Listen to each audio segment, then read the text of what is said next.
Hi, I'm Callie. I'm Lauren. And this is the Book Common Room Podcast.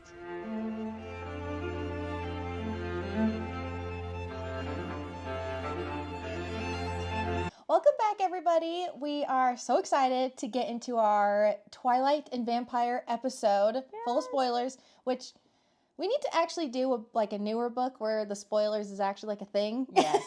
Versus this one, we could probably spoil the whole series.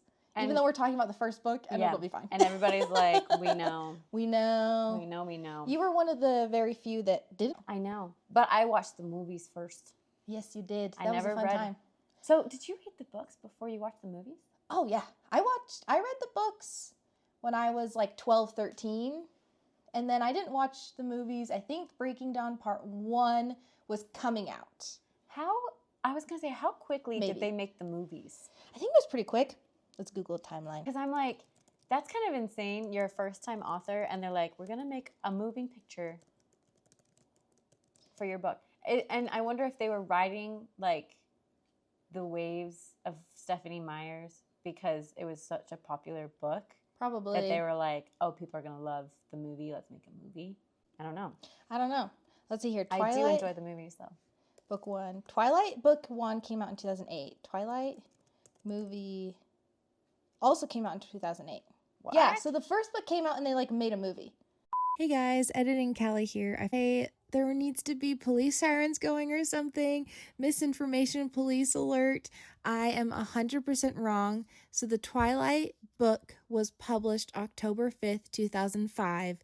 And then the Twilight movie came out 2008. The whole book series had been published before the first Twilight movie even came out. Breaking Dawn, the book, was published in August 2008. And then Twilight, the movie, came out November 2008.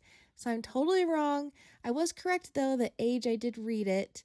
I was 13, but I'm so sorry I got that completely wrong. Anyways, misinformation police has taken me away. I'm in jail for, 2 months. Back to us. Oh, that's crazy. Right? I don't know, man. Okay, well. It was crazy. But it was like an indie anyways. film. It got picked up and it was supposed to be really small. Oh, I will say after reading it, I like it more. The movies? Story. No, stories? just the story in general. Yes. Like, I will enjoy the movies still, but after reading the book, I like it.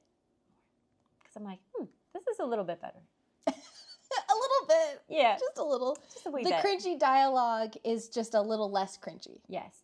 I will say, I listened to the audio for, the last quarter of the book, and I really like this guy. Yeah. Maybe I shouldn't shout him out. We might cut this out. I don't know. But I think it's called Deep Sleep or something like that. And it's like a YouTube channel to help people go to sleep. Because he has this super relaxing, I don't know if it's British.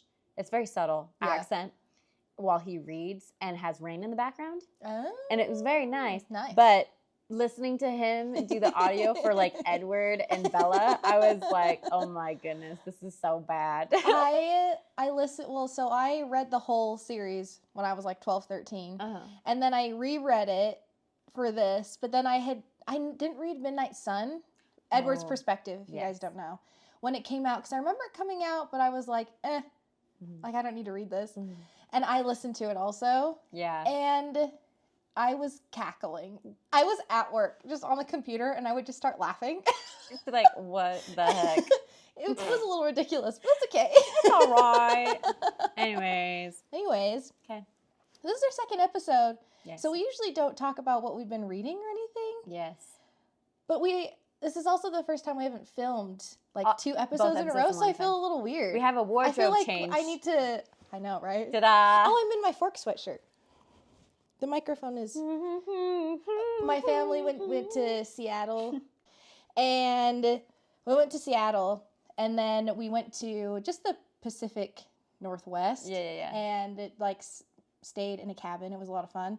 Mm-hmm. But Forks was 30 minutes away from where we were staying. So we have to go to Forks. Yes. Yes.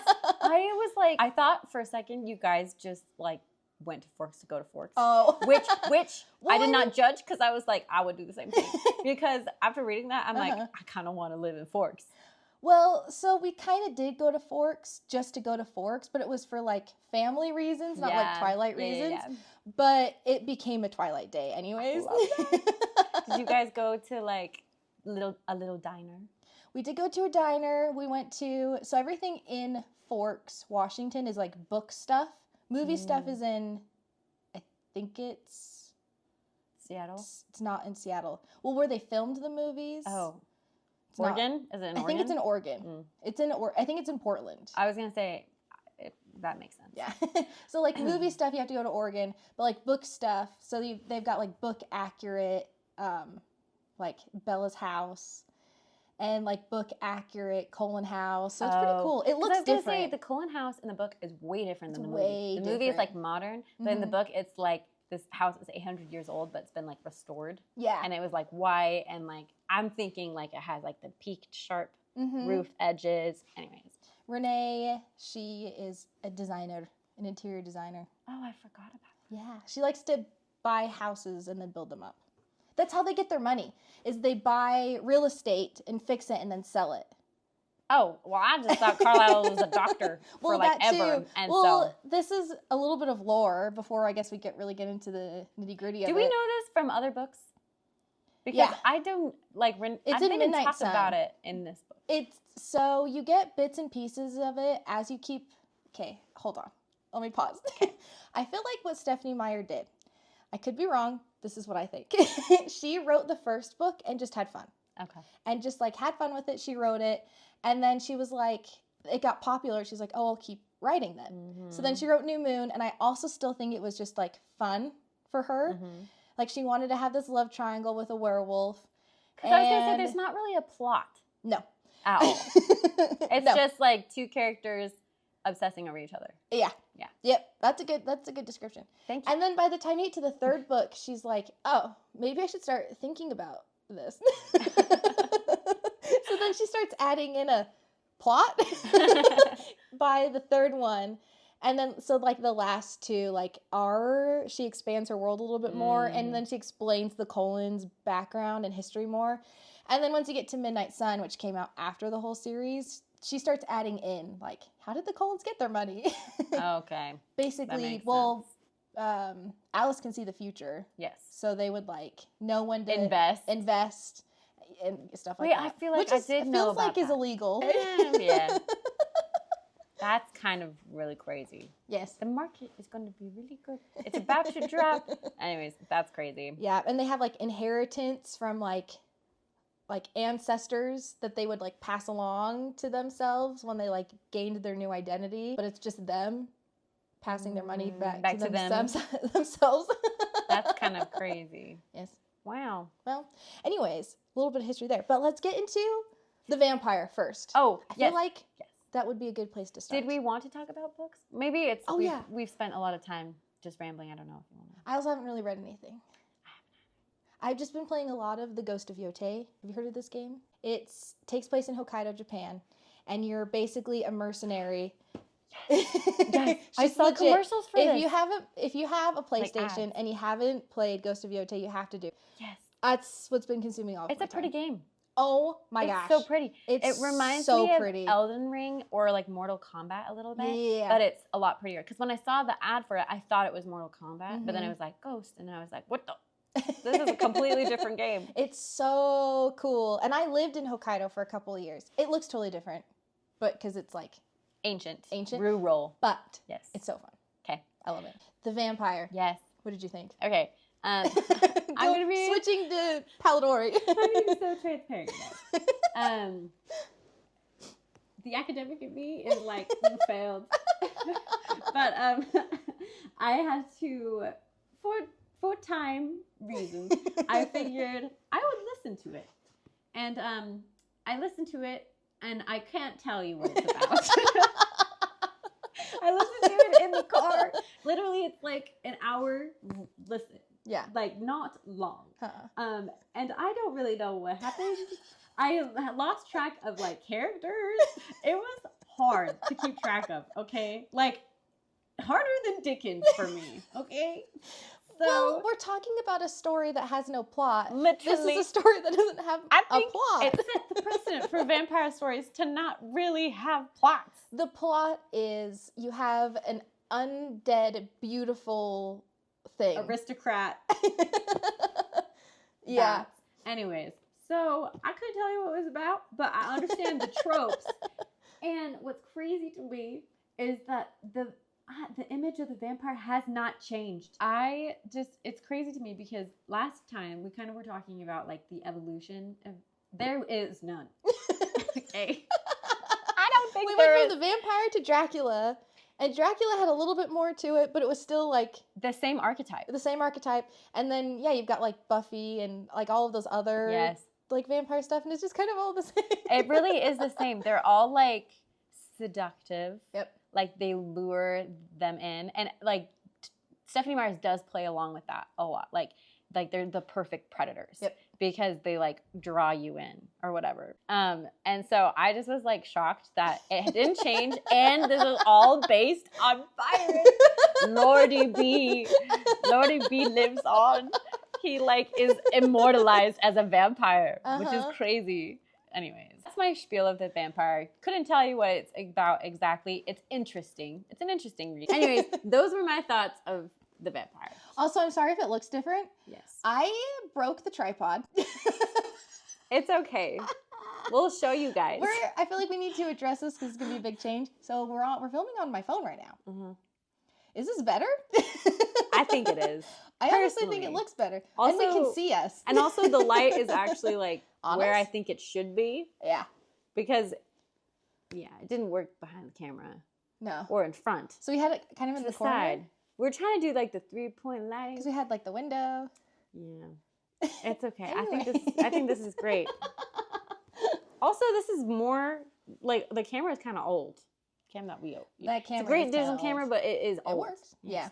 Yeah. Anyways, what are your thoughts of the vampire? Yes. Okay. So I like what Lauren was saying. When I read it the first time, I read it and I was like, "What just happened?" Yes. I have no idea. And so then I watched a video because I'm like, okay, maybe I'm just dumb explaining it. But then the video didn't really explain anything that I didn't already pick up. So I was like, okay, maybe I'm just missing something. So I read it again. And I did not do that. There's just really, honestly, I was joking with Lauren. It kind of just feels like a diss track that Polidori wrote about Lord Byron. Yeah. Yeah. And that's pretty much what it is. Like, you've got this guy, Aubrey, and he like, I don't even know. Yeah. He's not, I honestly don't even really know what to say about this. It's okay. I think the main thing is we were doing this to compare to Twilight, like the modern day vampire or whatever, and be like, not much has changed. Yeah.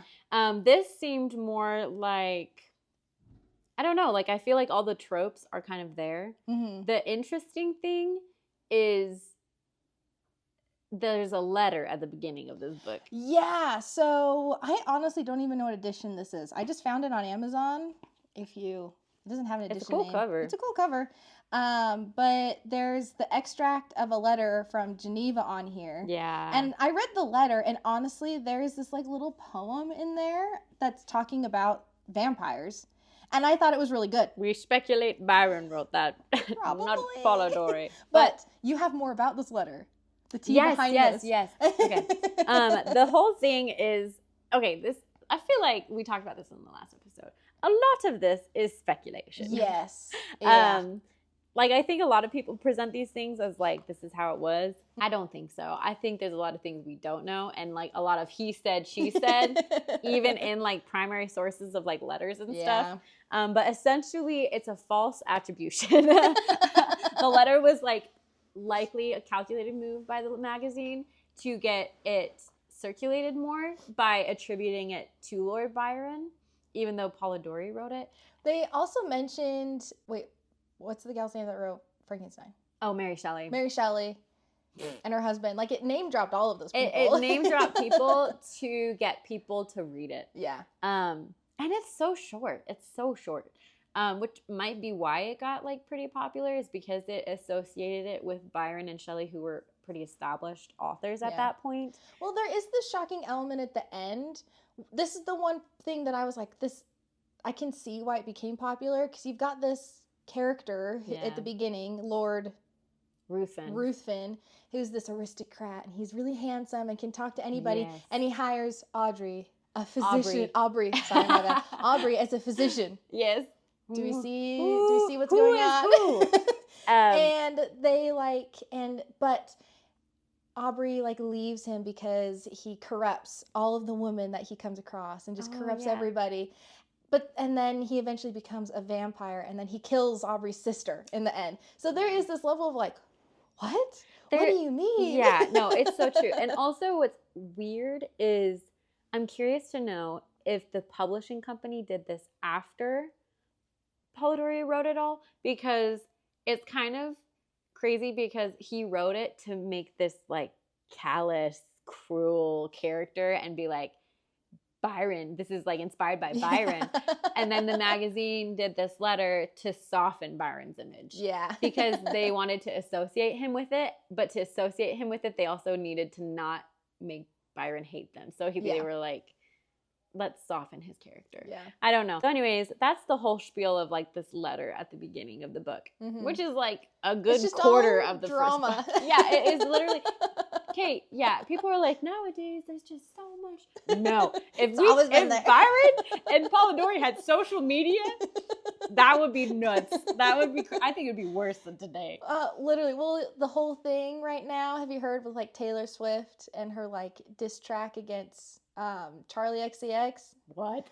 I'm not in on this. If you guys know, I'll explain it to you later. We don't need to talk about it right now. But if you guys know, that would be like Polidori and Byron nowadays. They're so writing diss tracks about each other and like singing. That would be so funny if like someone did like a skit, Lordy B, and that's like their Twitter, or not, I guess it's not Twitter anymore. X name. Formerly known as Twitter.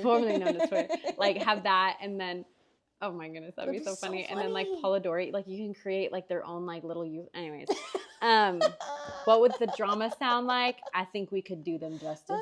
But anyways, that's the Vampire, y'all. Like I don't know if anyone out there is like serious like lover of all vampires and wants us to like break down it more or have more like knowledge around it, please feel free to share. Maybe I'll make like a timeline or something. Do like a timeline, like Substack. Yeah, like someone just like, this is my time. Like I have been waiting for this.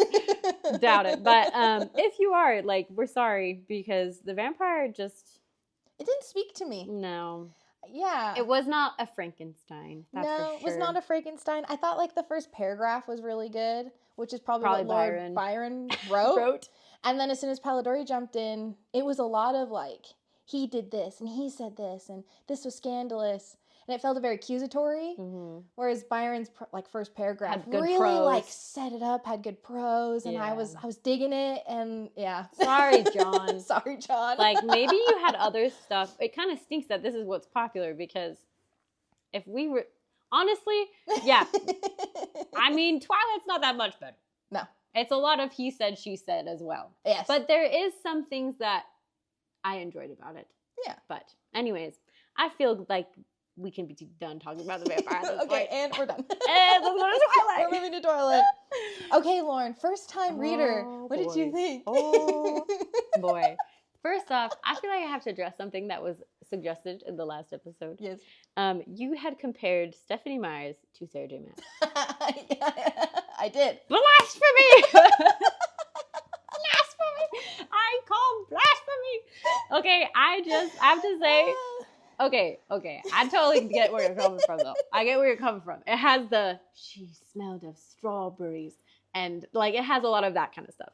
Definitely. And it has, like, the perfect male characters and, like, has very similar tropes. Yes. But I will say there is more to it just being two characters obsessing over each other. There is politics, which is why I like them. There's, like, a political level of story that actually feels like it had a plan at the beginning. That's where I like some of Sarah J. Maas's, and I don't think it's exactly like Stephenie Meyers. But you don't get that like I was saying at the beginning, In the you don't first get book. that until like the third one. Yes. So your assessment is correct. I'm sure though, if I read the later books, I'd be like, yes, this definitely gives Sarah J. Maas. But I think Sarah J. Maas is slightly if we're just isolating the first book, yeah, slightly better writing. I think I enjoy her prose more than Stephenie Meyer's. That's okay.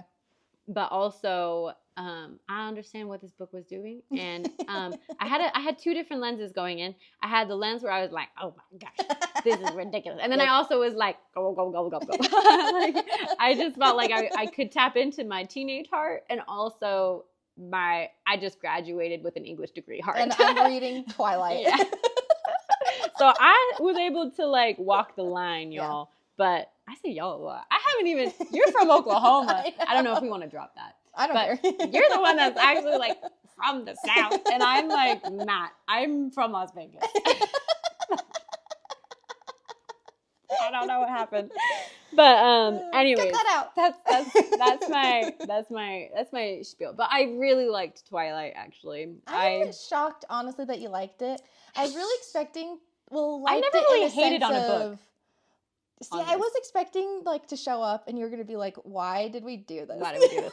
Because like when I was rereading it, I could so tell that if I had read it for the first time now, I would probably have the same reaction. That the only reason I say that it reminds me of Sarah J. Maas is I would have probably reacted like I did to Sarah J. Maas's books. Like I probably would have had a lot of the same thoughts. Yes. But since I did read it when I was the ripe age of YA, when like who it was written for, I loved it. Yeah. So like I remembered a lot of the reasons why I loved it, and like I love Bella, and I was in love with Edward, and so like all of these things just like were perfectly lined for me. Yes. But I still had I am 26, graduated. What am I doing? What am I doing with like a comparative lit major? Like honestly, this is my thing. I think I could walk the line because I have two different senses of like reading, because I think I have to say I think I have an immature reading taste. I just have you have a vast reading taste. No, it's well-rounded. I think it's immature because I am reading all the stuff people were reading when they were younger for the first time.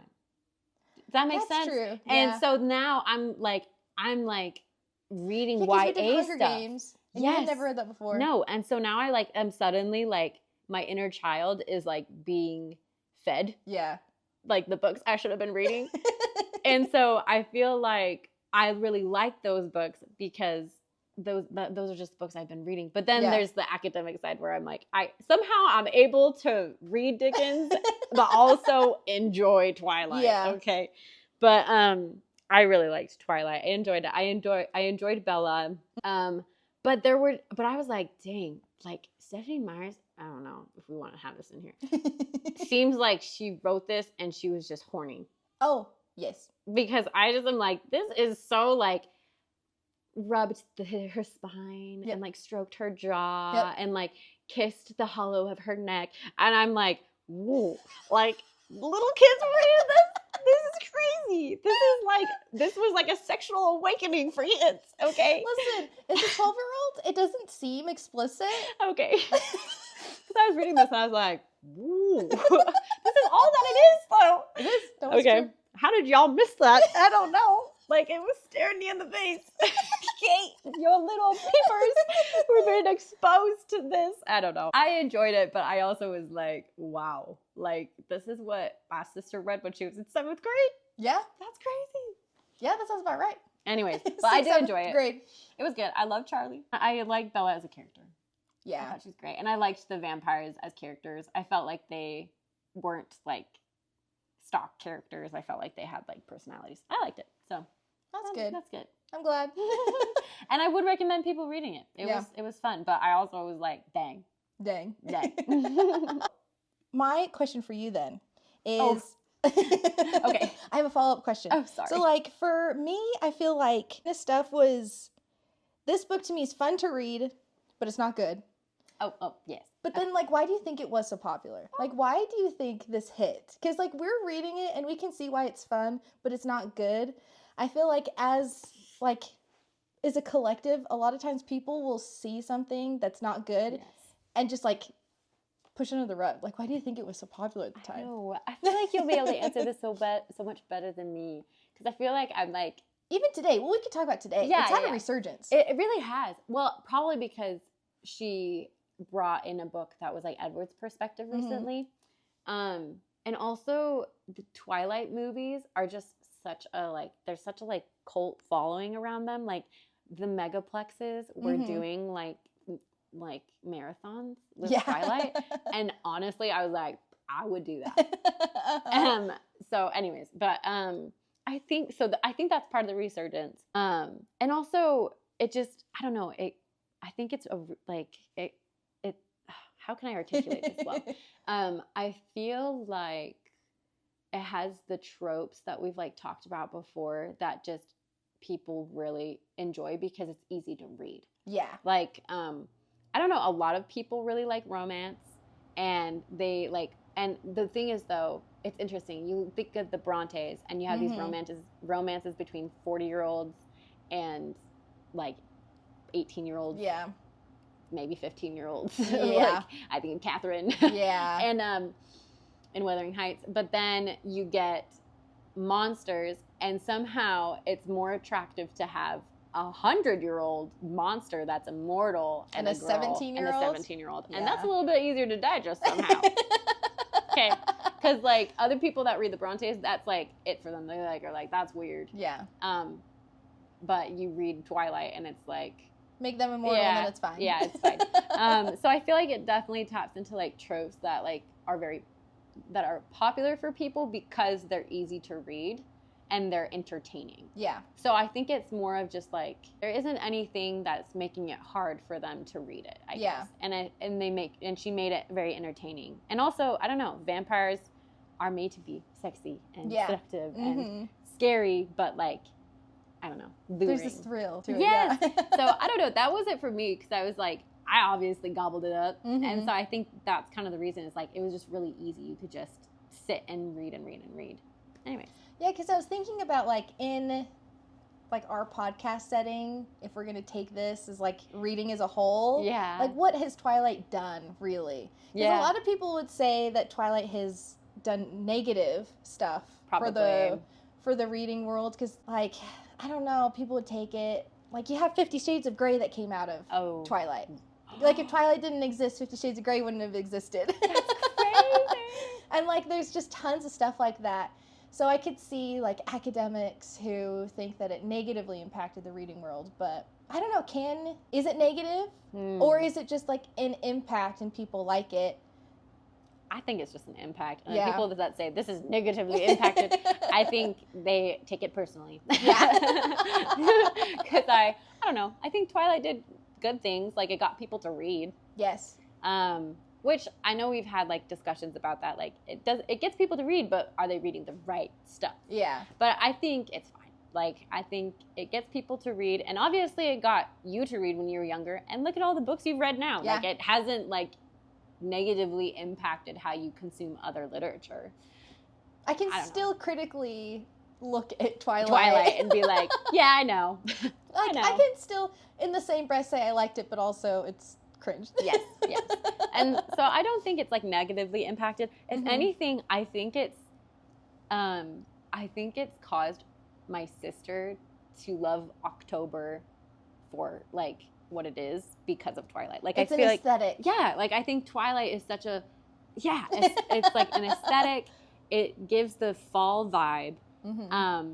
And like my sister maybe this isn't true, like I'm speaking for her, like I'm projecting this on her, but she read Twilight when she was young. She loves Nightmare Before Christmas. October is like her month. And I know so many people feel that way, and a lot of those people that feel that way like Twilight. Yeah. And so I think that's another thing, is it totally is an aesthetic. And the movies, I know people are like the movies suck, but I feel like they helped Stephenie Meyer. Yeah. So anyways, that's my spiel. That's another phenomenon of like, it is a collective thought that Twilight is not the highest quality. Yeah. But everyone still enjoys it. Also, the music is so good. Okay. That honestly, yeah. Bella's theme is so good. It is so good. Also, that's my other thing. I wish, okay, because this is a spoiler, I wish in the movie, Edward played that on piano. Does he? He does. Because in the book, he writes a theme for her. Yeah, so you don't get in the movie as he's composing it. Okay. But he plays it for her. Remember, because it, like, goes black, and the camera, like, sweeps around, like, in funny angles. And it's, like, mist is coming, and Bella's just sitting there, like... Okay, hold on. Because I watched Twilight for the first time 2 years ago now. Oh, it was 2 years ago. 2 years ago, because last year when we watched it, I rewatched it again. Oh, okay. And the thing is, like, I know all the big plot things now. Yeah. But I forget all the details. So I, like, when I watch it, it is like I'm watching it for the first time in a way, because I'm like, I can't remember how they adapted this. Maybe now that I've read the book, it'll stick better. But probably. I just was like, there were cool things in the book that I was like, they didn't do this in the movie. Like, the biggest thing that I wish they did in the movie was when Bella was talking about how Edward's a vampire. It was in the car. And it wasn't in the forest. It wasn't in the forest. And the spider monkey thing? That's not in the book. Not in the book. That is a movie line. And he calls her something else. He doesn't say spider monkey. He says something else that, like, is better. No, okay, because I will always remember this scene, because 12-year-old me had an awakening. Because she, she makes a joke about how he's, like, not scary or something like that. Okay. And then he's like, you shouldn't have said that. And then he attacks her. Yes. And, like, that's where the spider monkey comes in. Yeah. Because it's weird. Anyways, but, like, I like going back. I like how in the book it was more of an intimate conversation where he's, like, opening up and, like, letting her in versus I'm just angry. Well, and like, I hate that you found this out, and this is horrible. I don't know. Yeah, it kind of leaned into that one small part in the book where, like, she startled him, and he could have killed her really fast. And he got overwhelmed because he was, like, alluring to her. Yeah. That's the book. Okay, sorry. I'll let you finish. No, you're good. Go. No, let it go. So I read Midnight Sun. It's ridiculous. Oh my gosh. Edward needs to just chillax. But that part in the book, like Edward's perspective versus Bella's perspective, I wish I brought my copy with me of Midnight Sun, because that's what I wanted to read out loud. Because literally... Do you think you could find it? Maybe. I'll take a picture of it and I'll put it on the screen or something. I'm just going to paraphrase. Okay. Because they're making out. And I think she, like, breathes on him, and her scent just, like, overwhelms him, right? And so in Bella's perspective, he just jumps up. She, like, leans and, like, forward. runs away. Yeah. And, like, because she smelt his breath. His breath smelled good. Yeah. And, like, so for Bella, it was just like, oh, like, what the heck is happening? Yeah. Edward's perspective. He jumps up, and he starts counting the amount of bugs around him. Yeah. And the amount of heartbeats that it's literally, like, 10 pages long of this, like, 2 seconds. And he's like, I can't be with her. I'm going to eat her. I'm going to kill her. No, but I can't kill her because I love her. And it's just ridiculous. Oh, boy. It's too long of a stream of consciousness. It really is. Yeah. That's what it is. Too long of a stream. It's too long. But. Oh, boy. I don't know. Yeah. So that part, I feel like the movie leaned into that, yeah. Edward, where he is, like, angry. Like, he gets angry really fast. Yeah. But I don't think it's ever towards her. No, it's him. He's really cautious because he's literally gonna kill her. Yeah. Like, he legitimately is about to eat her. Yeah. Every single time that happens. And he's like, it would be like an accident and be so easy. Yeah. Also, like, when they're like, Stephenie Meyer didn't do any research, you don't need to for vampires. No. After reading The Vampire, yeah. I'm like, like, people all made stuff up. They all did. Yeah. Like, the only thing is that they're Walking Dead people. Literally. And then there's the archetype that Polidori, like, inserted. And then that's just kept that's been it. I think it's mostly, like, Jacob's stuff. Like, the quintillets. Yes. I'm saying that wrong. Yes. Like, his tribe. His tribe. I think that's what people also, mostly talk about. Jacob didn't know anything in the book. No. Well, because it's all just, I didn't know lore. that. I thought, because the Jacob they portray in the movies is like, oh, it's real. He doesn't believe it until the second book when he becomes a werewolf. Yeah. And then it's like, oh, wait, this is a thing. Yeah. Which is crazy, because I'd be like, my dad lied to me for like 15 years. Literally. Because his dad is like knew the whole time. That's why he was like, you have like those double conversations with Billy and Bella. Also, I liked Billy in the movies better. In the book, Billy kind of bothers me. He's pretty overbearing. Yeah. And that's one thing that I liked about Midnight Sun was when Edward was reading Jacob's mind. She described it like Jacob's mind is just very like open and like kind. Oh. And I loved that because Jacob, from Bella's perspective, bugs me. Oh. I cannot stand Jacob in the books. I don't mind him. Well, because he's a child. Yeah, he's a child. He doesn't know anything. He's not obsessed with Bella yet. And he just seems like he has like a little crush on her. Yeah, so it's cute. Yeah. But I can't stand Jacob. Sorry, all the Jacob fans out there. But in the book, I actually liked it. Like, he just had like a kind, open mind. And there is a point where Edward is like, if she were to end up with someone else, I would like her to go with him. Because he seems just like a good person. Yeah. I was like, oh, I like that. Yeah. That's sweet. Like, not Edward, it'd be him. Yes. Yeah. So, anyways, yeah, I just am like, who cares that she made stuff up? They all did about vampires. Okay. Like, everyone has their rendition of them. Like, there is no concrete, this is what a vampire is. Yeah. Because you got Dracula, that's totally different. That's how folklore works, y'all. And you've got Buffy. It's adapted. Yeah, Buffy. You were telling me about that? Yes, I watched it last night. And I was like, I'm doing this for research. Because I think it was something. But we watched it, and I was like, man, people have talked about this. And, like, people, like, our parents, like, grew up watching this. Yeah. We got to try it. So we tried it, and it's, like, it's so funny because it's also like they're just making up their own thing. Yeah. And they have the seductive aspect of like vampires where they're just like super pretty, they allure you. But then there's like this collective mindset in the book where it's like all the vampires like work together to like harvest people. Creepy. To bring back this like ancient sleeper who is like this old vampire. And they're just collecting bodies to give him fresh blood or whatever. But they're like beautiful, but then when they turn into the vampire, they're so ugly. They look like, Gray had said that they look like Romulans in Star Trek.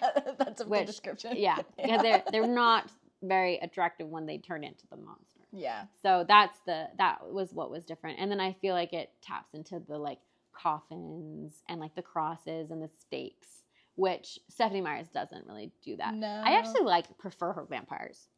I know. Than the traditional whatever. Yeah. I don't know.